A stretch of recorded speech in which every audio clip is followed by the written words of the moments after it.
Et salut à tous, c'est François pour si c'est pas malheureux.com et aujourd'hui, je vous explique comment obtenir OneNote 2016 gratuitement.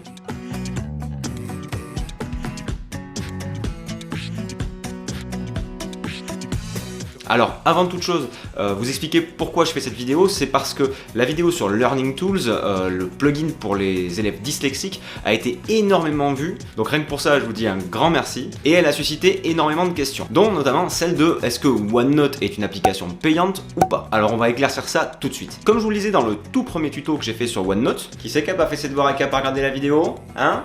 Non, je plaisante.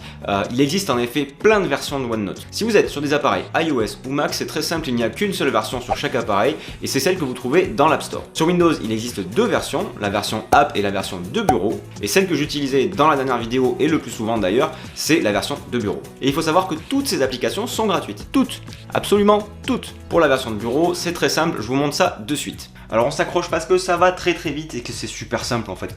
Donc il va falloir aller dans un premier temps sur onenote.com. Effectivement ici, si vous avez déjà l'application OneNote qui est installée par défaut, je dis bien l'application, vous avez uniquement la possibilité d'ouvrir OneNote. Donc ça peut effectivement induire en erreur puisqu'on va dire bah non, je peux pas télécharger, je peux juste l'ouvrir. Qu'est-ce que c'est que ce... Voilà. Sauf que si vous descendez un petit peu ici, si on va un petit peu plus loin, on arrive ici. Et là, vous pouvez voir qu'on propose toutes les plateformes sur lesquelles OneNote peut s'installer. Windows, Apple, Android et le web.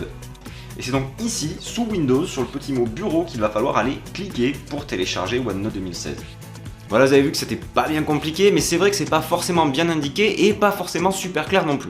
En tout cas, mea culpa, c'est vrai que sur la dernière vidéo, j'ai pris pour acquis que vous saviez forcément sur quelle machine j'utilisais OneNote. Et je vais plutôt essayer de prendre l'habitude de vous dire à chaque fois que je l'utilise sur un appareil, sur mon Mac, sur mon iPad, sur mon smartphone, sur mon PC, de vous préciser effectivement quelle version j'utilise. Voilà, c'est tout pour aujourd'hui. Je vous dis un immense merci pour tous ces pouces bleus, pour tous ces partages. J'espère que cette vidéo vous aura plu et vous aura aidé également. Et je vous dis à très bientôt sur si c'est pas malheureux.com.